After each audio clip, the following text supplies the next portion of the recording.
Já sabe como refrescar as suas ideias na nova temporada? Esta primavera faça upgrade à sua lista de podcasts. Fique sempre à frente da história e garanta hoje acesso antecipado aos Podcast Plus do Observador. Agora, com 20€ de desconto. Assine em observador.pt.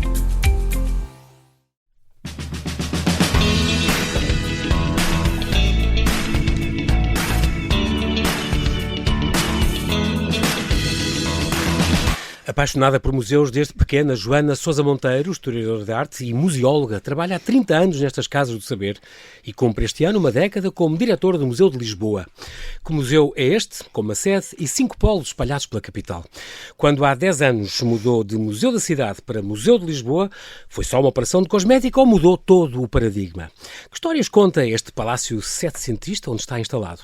Conta-se aqui apenas a história da capital da pré-história ao Parque das Nações ou ficamos a saber muito mais? Que novidades, que mudanças ocorreram nesta campanha de obras de 9 anos que agora termina?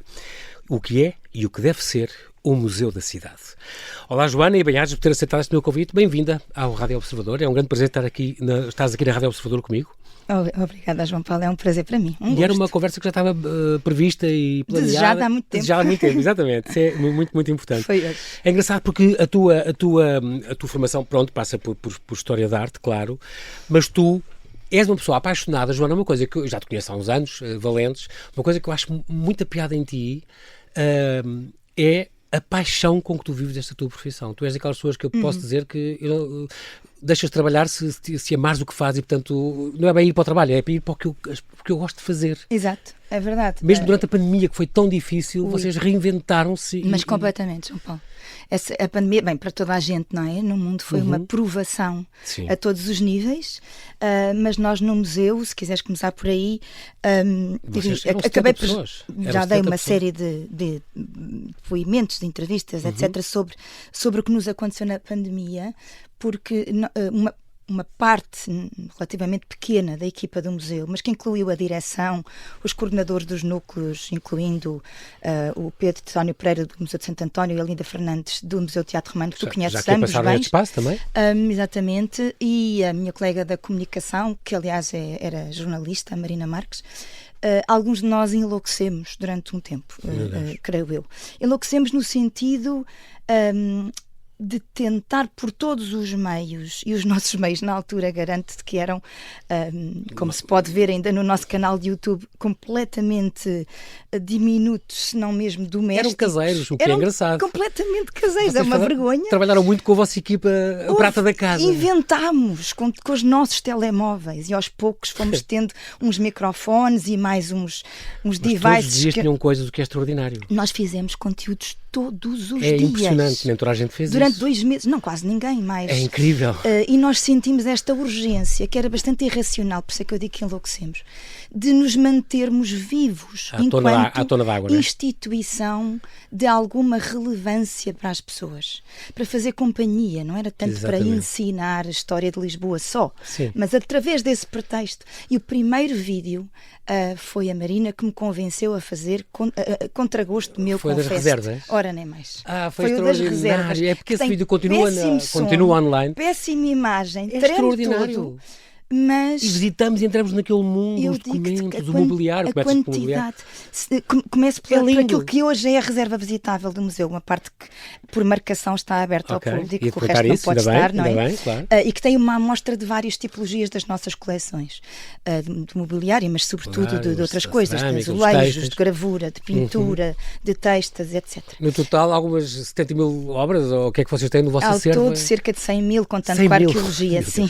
É muita peça. É muita peça. Mas só esse vídeo, por exemplo, foi um exemplo que tu fizeste, eu lembro, e parece que alguém atrás de ti com o telemóvel a filmar. Está, Marina. Mas está excepcional e ficou na net ainda bem, porque vê-se uma reserva como é potente. Eu fiquei fascinado com aquele espaço. Onde é que isto fica? É verdade. E essa sei que é a reserva central, depois tem outros espaços mais pequenos, com outras coisas. E, por de facto, há muitas coisas que são levadas ali para exposições temporárias, há outros que são documentos assim que não podem estar sempre a apanhar luz e têm que ser protegidos. E, portanto, há coisas que não podem mesmo ser mostradas sempre, e, portanto, mas as pessoas ficam com uma ideia do que aquilo é. E apetece-me. E é bom agora ter sabido já, logo à entrada, que isso é visitável e pode-se... Eu ia-te perguntar isso mais para o fim. Claro, mas ótimo. Pode-se combinar no site do Museu de Lisboa, é isso? Sim. Quer dizer, sim, é preciso enviar um e-mail a pedir marcação, mas sim. Tu sempre foste apaixonada por museus, desde quando?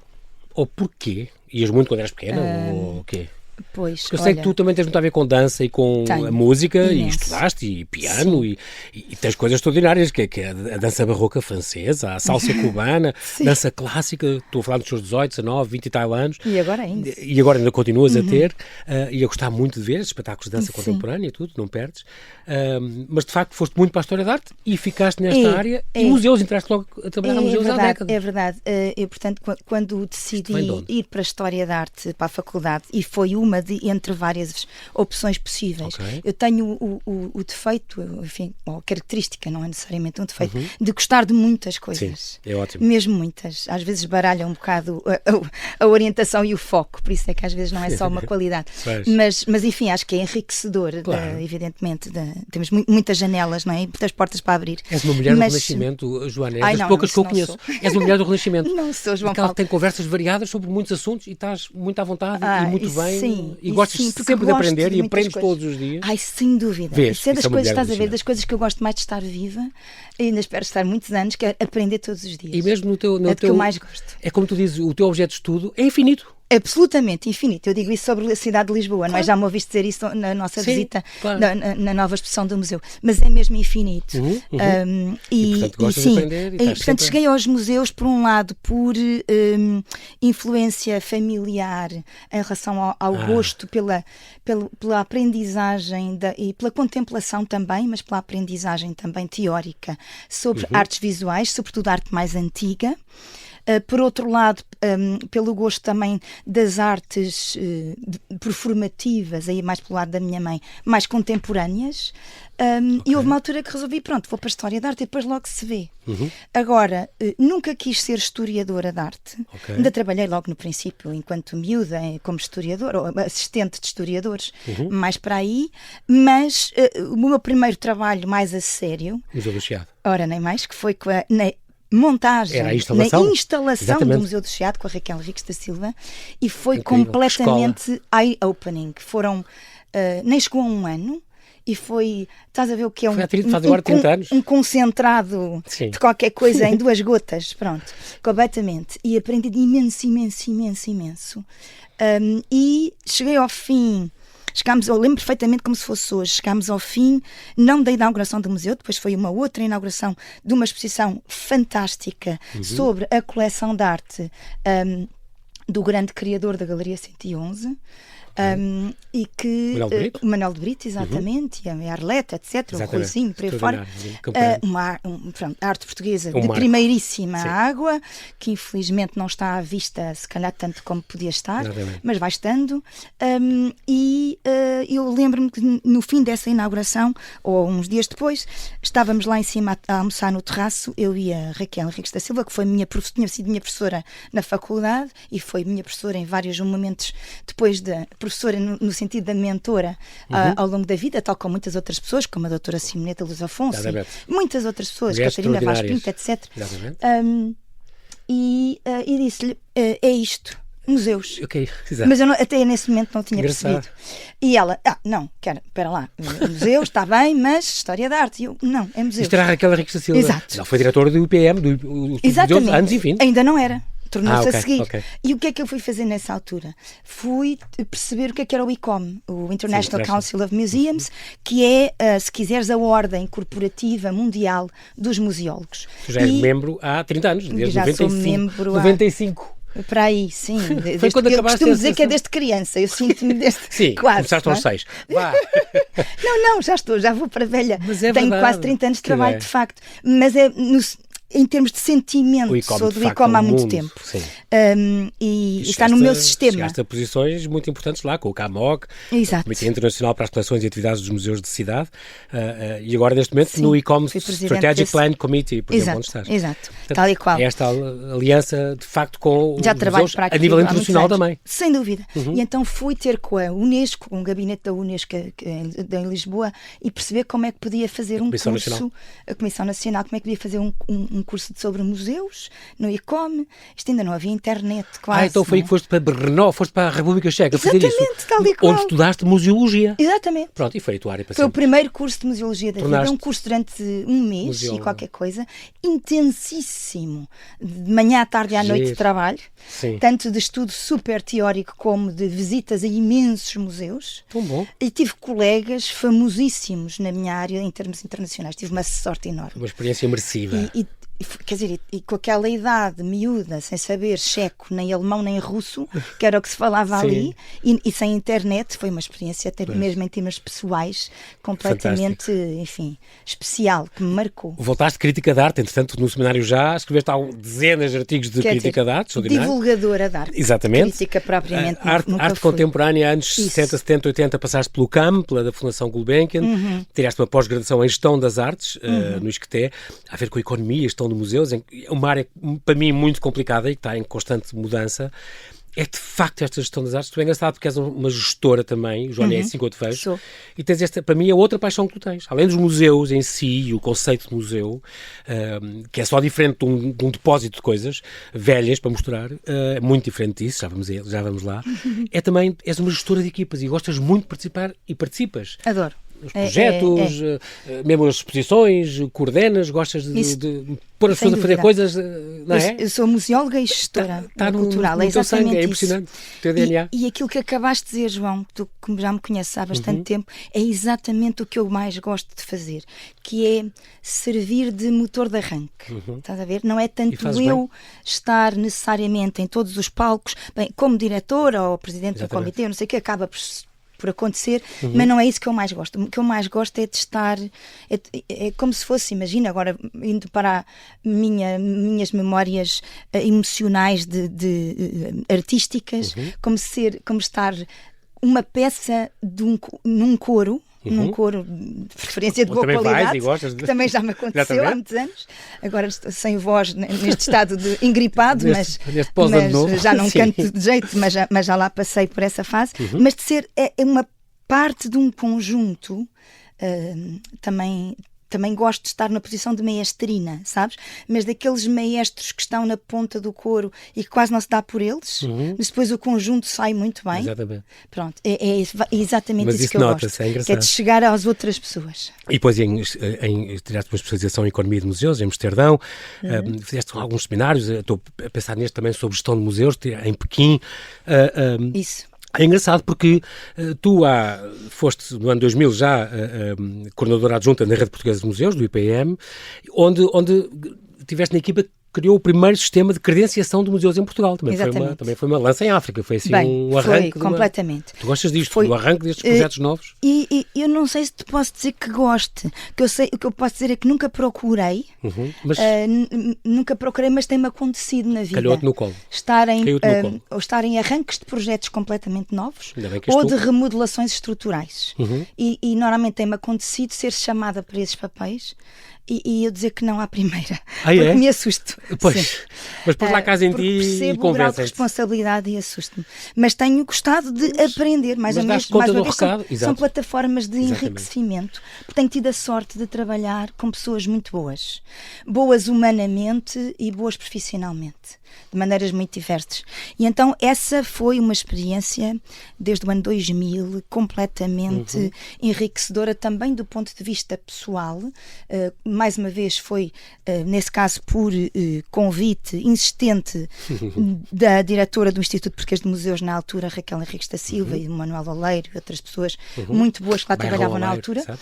E quem coordenava esse projeto era a Clara Camacho, com quem eu trabalhei esses 10 anos, quase 10 anos. 10 anos, sim, no IPM, Instituto Português de Museus e Conservação. Exatamente, depois foi mudando de nome, enfim. Em 2010, 2015, depois foste assessora da Catarina Vaz Pinto. Mas só para dizer, durante esses 10 anos, muito resumidamente, aquilo que me enriqueceu mais, para além do trabalho internacional que me começou a orientar muito também os meus objetivos, que depois são muito mais marcados em relação à evolução mais recente do Museu de Lisboa, que é a necessidade de estarmos inseridos no mundo, naquilo que fazemos no dia-a-dia, e que começámos por fazer trabalho de benchmarking básico, que é, noutros países, bons sistemas de credenciação de museus, onde é que funcionam, como é que fazem, porquê, o que é que está a correr mal, como é que avaliam, para que é que serve, etc. Muito e depois adaptarmos. Fazes esse trabalho e nós, também...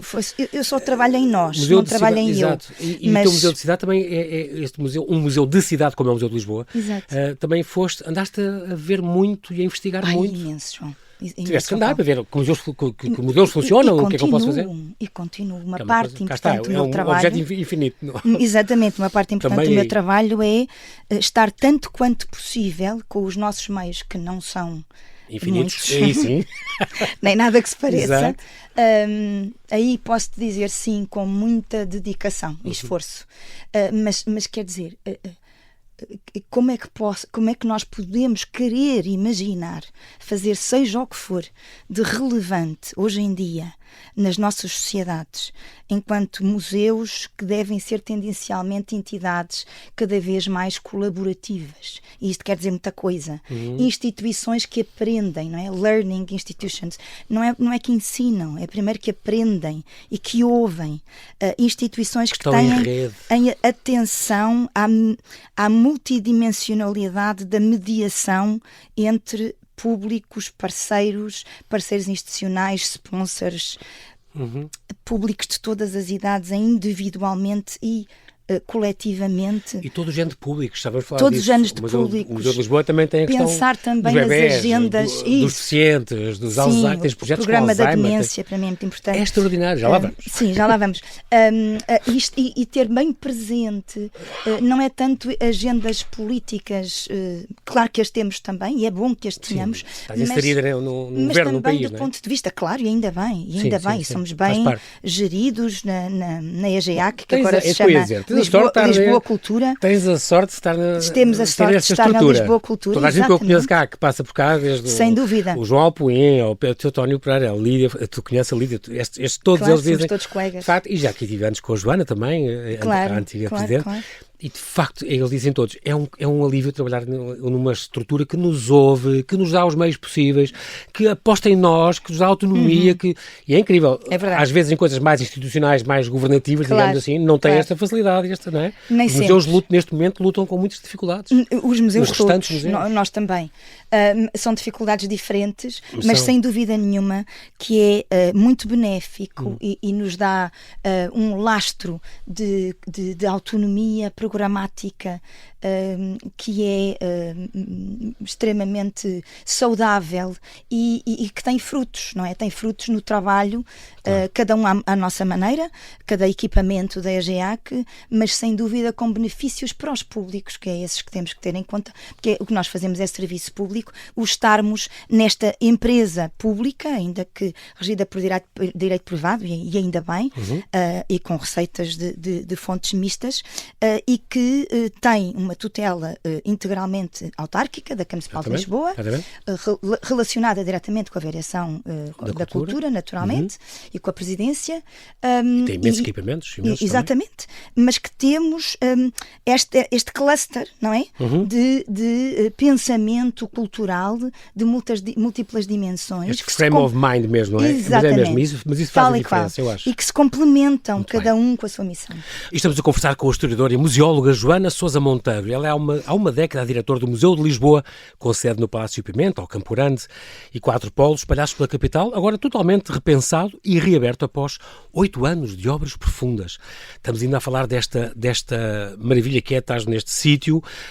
Estou a falar do papel dos museus hoje, que mudou muito, o serem, como tu dizes, canais de entretenimento informado, mas principalmente vias de promoção do reconhecimento da diversidade cultural, da sustentabilidade global, do bem-estar das pessoas. Isto é muito importante, eu sei que isto para ti também são bandeiras importantes. O museu como serviço público, esta educação pela arte. É para isso que serve o museu hoje em dia? É muito, pois, a tónica nesta educação pela arte? Porque, como tu dizes, como é que é? Museus, melhores pessoas, melhor mundo. Isto é verdade? Eu acredito piamente que isso é verdade.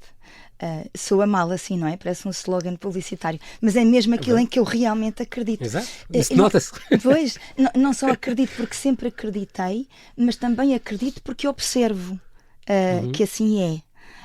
Constatas diariamente. Constato diariamente, exatamente. E mais do que eu, quem constata diariamente são os nossos colegas no nosso Museu de Lisboa, mas obviamente em todos os museus do mundo, que têm aí uma preocupação de estarem atuantes na contemporaneidade, independentemente se o museu é sobre pré-história ou antropologia, senão é indiferente. Nós devemos estar sempre atuantes hoje. Uma pinacoteca. Ou o que seja.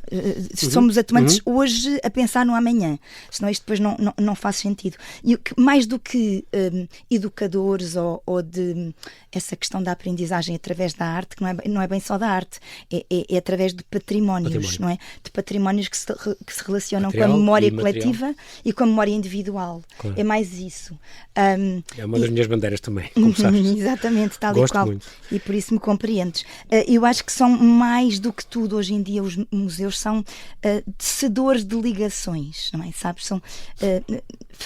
Construímos ligações entre passados e futuros, e através dessas conexões em perspectivas diferentes, e as perspectivas diferentes multifocais, até convém que não sejam só perspectivas de umas mesmas opiniões. É muito bom quando nós conseguimos a diferença quando conseguimos demonstrar opiniões diferentes sobre os mesmos temas, claro. E abrir cabeças, não é? Claro, nós não devemos canalizar uma opinião.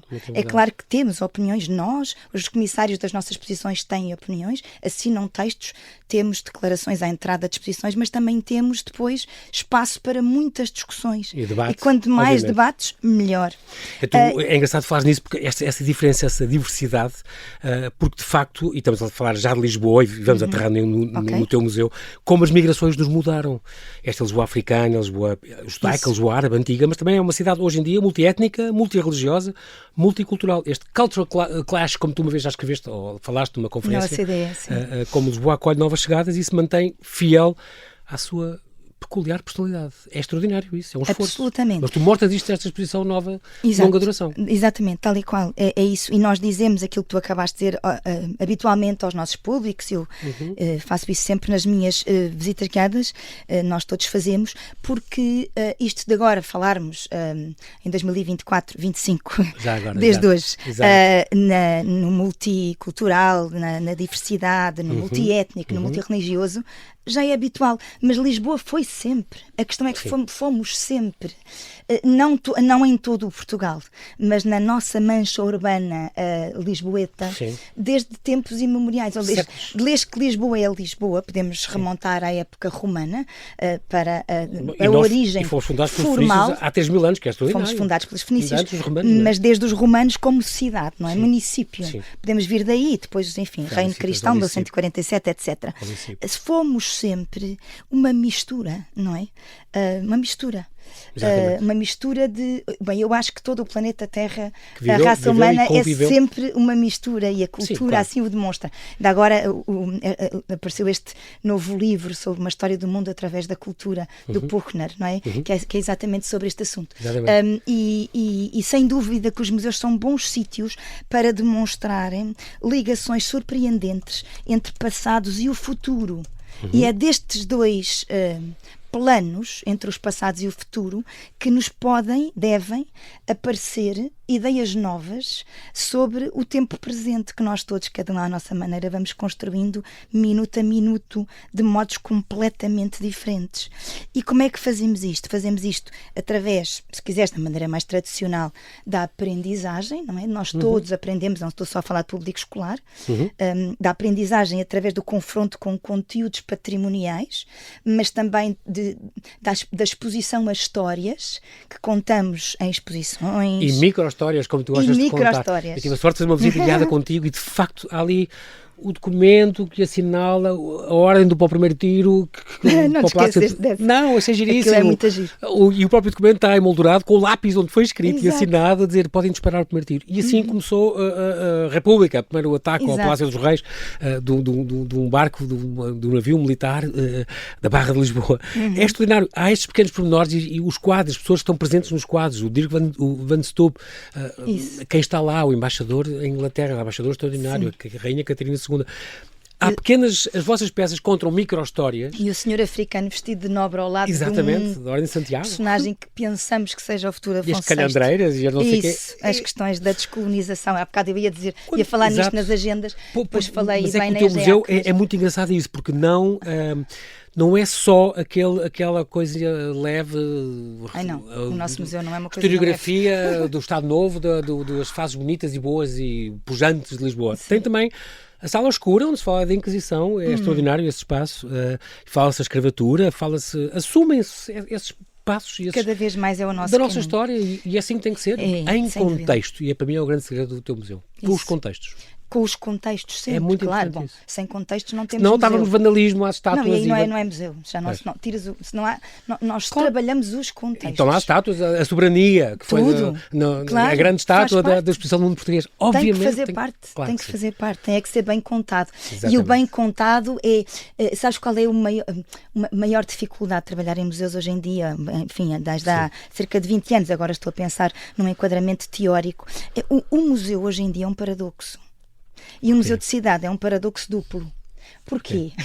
Porque é uma instituição que se debruça sobretudo no passado, mas tenta comunicar sobre um futuro próximo. Senão não estaria a tentar falar sobre a contemporaneidade. Ou seja, trazemos para a contemporaneidade os discursos, as narrativas, os significados e as emoções dos passados como os interpretamos hoje. Mas é para nos fazer refletir. Sem passado não há futuro, não é? Portanto, exatamente. Eu acho que nos ajuda a pensar o que nós fizemos, como fomos isso. E como é que podemos ser hoje, como é que podemos melhorar. E o Museu de Cidade, que é um fenómeno internacional. Sim, é uma coisa que começou há umas décadas, não é? Sequer é muito antigo. Décadas, exatamente. Sim. Na transformação de museus antigos, de história das cidades, que muitas vezes eram, como o nosso também era, museus de arqueologia e artes decorativas. Exatamente, só. E agora não tem nada a ver. Os museus de cidade dos últimos 20 anos que andam por aí na Europa, um pouco Estados Unidos da América, enfim, em alguns de outros sítios também na Ásia também. Exatamente, e que, enfim, eu tenho tido a sorte de poder estudar e ter muitas conexões. E tu acompanhaste essa grande mudança, até foi quando entraste, mudou do Museu da Cidade para tu dizeres que cidade, há mais cidades em Portugal. O Museu da Cidade é um título que nunca devia ter existido, que não quer dizer nada, não é? Mas, e lá fora estava a acontecer isto também, o Museu de Helsínquia, o Museu de Moscou, o Museu de Londres. Isso mesmo, o de Londres foi o primeiro e depois, exatamente, boa, já sabes imenso disto. Não, porque eu também gosto de visitar museus e portanto é isso mesmo. Uma coisa que é um fenómeno mudou o paradigma, de facto. Mudou completamente o paradigma e, portanto, o paradoxo do Museu de Cidade ainda é maior, porque então é tentar ser um museu atuante e reflexivo sobre uma entidade que muda todos os dias, que é uma cidade, e muda muito no caso de uma cidade grande, cidade capital, e estamos sempre a tentar apanhar o comboio, estás a ver?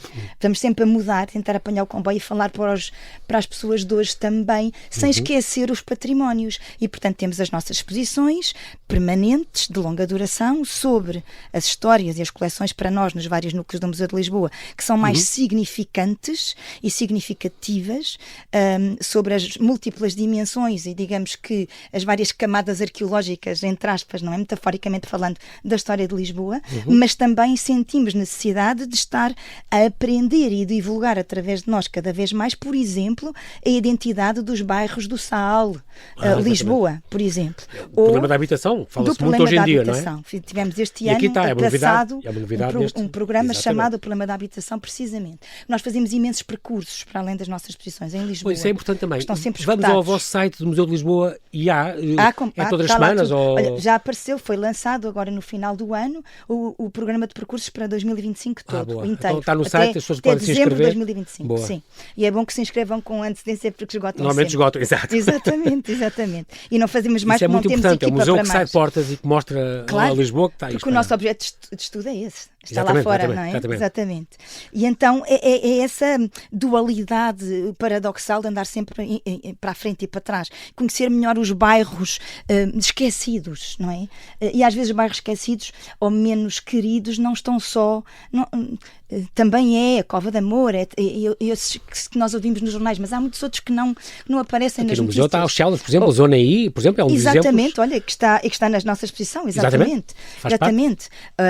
Temos também também aprendido com agentes especializados em sociologia, antropologia, em ação social, que nos têm ensinado a descobrir outras Lisboas que nós temos a obrigação de aprender e de servir de espaço institucional seguro, de liberdade, de reflexão, de discussão e de conhecimento.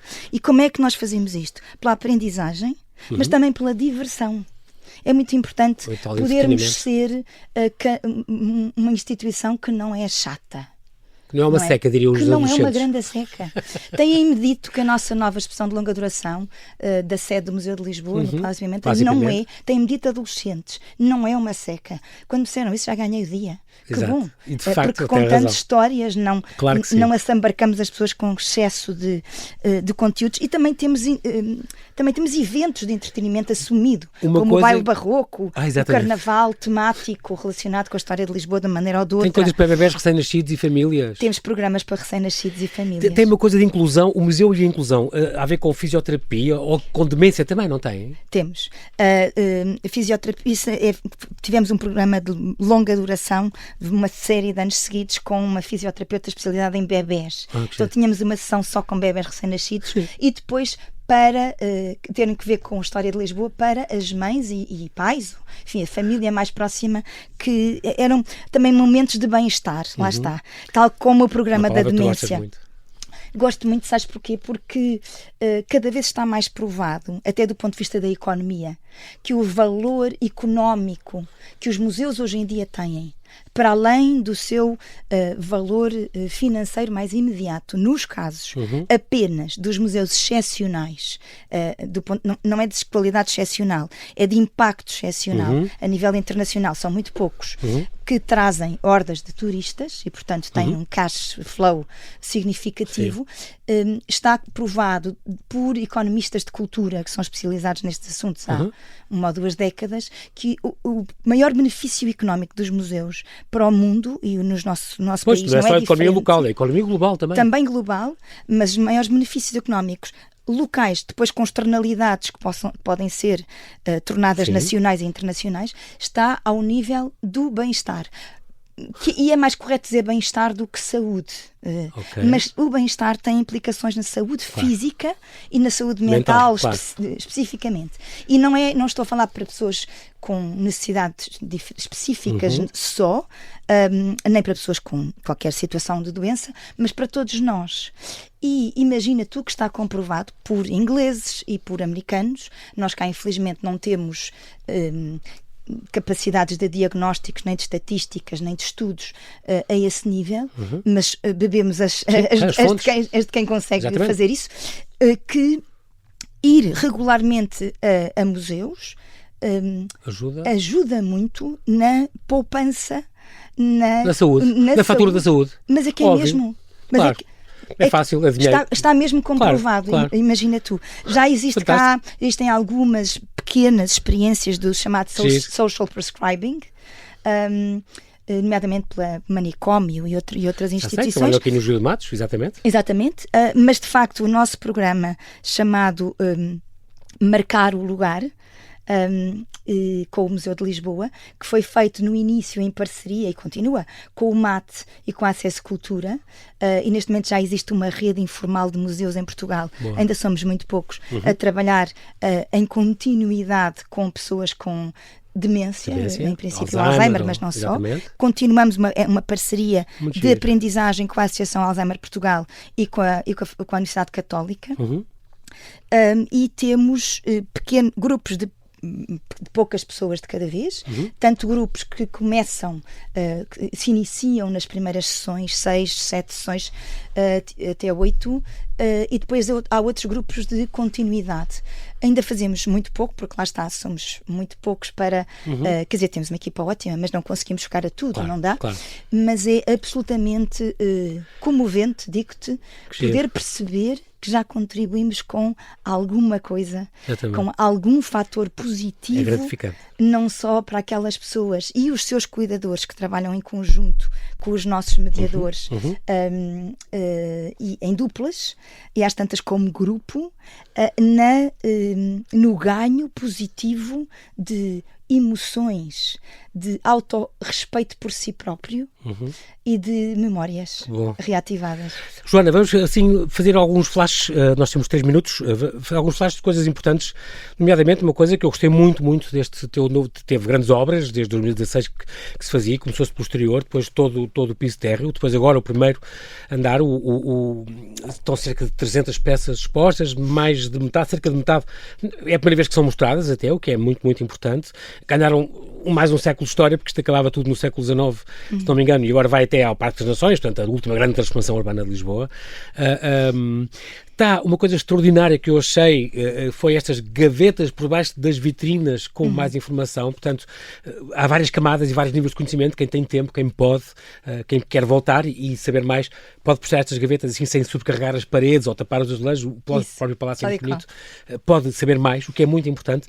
Há estas duas figuras, o António e a Júlia, que vão mudando de identidade, vão mudando de época, e também ajudam os mais novos a terem contacto com as diferenças na história de Lisboa e a evolução da história de Lisboa.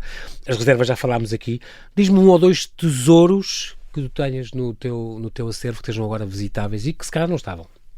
Ou que estavam, mas que ressalta-me 1 ou 2 coisas que dizem, olha, esta peça é extraordinária e nunca vi nada igual no mundo inteiro, tu conheceste muitos, e de facto eu diria que é das minhas preferidas. Quando eu passo lá, o meu coração salta um pouco. Estás a escolher porque tens muitas, eu sei. Eu conheço-te. Mas assim, uma que as pessoas, quem não conhece, não perca isto. Agora é que me tramaste. Algum quadro, alguma maqueta. Aquela do Arieiro é linda, do Cristina Silva. Tu lês-me o pensamento, isto é terrível, João Paulo. Porque o Cristina Silva fez aquele projeto do Arieiro e está lá aquela maquete rosa. Eu acho pode que ser 3? Pode. Então, mas resume tu já falaste neles 2. Em 2 deles. Então, 30 segundos. O nosso quadro do Dirk Stoop, que foi um grande pintor alemão, peço desculpa, holandês. O Terreiro do Paço. Do Terreiro do Paço. Não tanto por causa da... Bem, é uma excelente pintura, mas não é tanto por causa da excelente pintura, é por causa da iconografia, que mostra um momento... no século XVII de Lisboa, e mais do que rios de tinta que possas ler, e também muitas vezes hoje em dia as pessoas não leem, aprendemos tanto sobre a diversidade cultural e o interposto de pessoas e bens que Lisboa era em relação a grande parte do mundo, ricos, estava ali, incluindo os embaixadores, a rainha, muito pequenina, os escravos, as embarcações, etc., de uma riqueza extraordinária. Depois saltamos para um quadro de um pintor português extraordinário, chamado Veloso Salgado, muito conhecido pela sua obra simbolista do ponto de vista da história da arte, mas mais uma vez ali o que nos interessa é o momento revolucionário da República. Faz eleições para o Senado. Em 1908 houve eleições municipais, em Câmara ganharam os republicanos. A Câmara tornou-se republicana antes do país 2 anos republicano, 2 anos antes, exatamente. Mas está bonito porque tem aquelas pessoas todas famosas, o Teófilo, os Davides Machados, muito bem feitos de todos os republicanos ali, e é de uma força, a nossa Mariana portuguesa é de uma força pictórica extraordinária. E a maquete do Arieiro, sim, do Cristina da Silva, que foi um projeto integral, muito típico do Estado Novo. Tem envolvente, tem o jardim no centro, tem todo o Arieiro, os interiores, preocupações dos interiores, dos exteriores, exatamente. É um arquiteto total. Na mesma sala em que temos projetos do Queiro do Amaral para o aeroporto da Portela, depois a ponte 25 de Abril, o metro, portanto, aí um esforço de recuperar a importância que Lisboa tinha tido e tinha perdido de alguma maneira. Extraordinário, escolheste tão bem. É óbvio. Ao fim de 25 anos de profissão, Joana, como é que tu consegues manter tão motivada? Porque tens uma força da natureza a falar das coisas que gostas. Porque tenho a sorte de trabalhar num tipo de instituição que não me enriquecendo, quer dizer, escolhemos a cultura, não é? Portanto, estamos a falar não de riqueza financeira, mas de uma riqueza cultural permanente. Ou seja, trabalho num sítio em que tenho a sorte de aprender todos os dias com os colegas, com os públicos, com os desafios que me impõem a mim própria e que outros me impõem, com dúvidas, com mudanças de opinião. Quantas vezes? Tão bom. E, portanto, há um futuro permanente, sabes? Tem sempre canal por onde ir para poder ser melhor pessoa e fazer melhor. Olha, incrível. Quero agradecer muito, muito, Joana Sousa Monteiro, esta tua presença aqui. Obrigada. Ficamos muito seduzidos para ir, fica aqui este convite final, assim que nos ouve, a visitar sem dúvida este Museu de Lisboa, no Palácio Pimenta, ali ao Campo Grande 245, todos os dias, menos às segundas, das 10 às 6 da tarde. Não perca esta renovada, porque é de facto um edifício todo renovado, e um contexto, e o interior, e o acervo todo renovado, que vale a pena conhecer para se sentir melhor, para este bem-estar que se falou aqui, tão importante, e que é uma das cruzadas da Joana, sem dúvida. Muito obrigado, Joana, bom ano. E Obrigada, bom ano, João Paulo.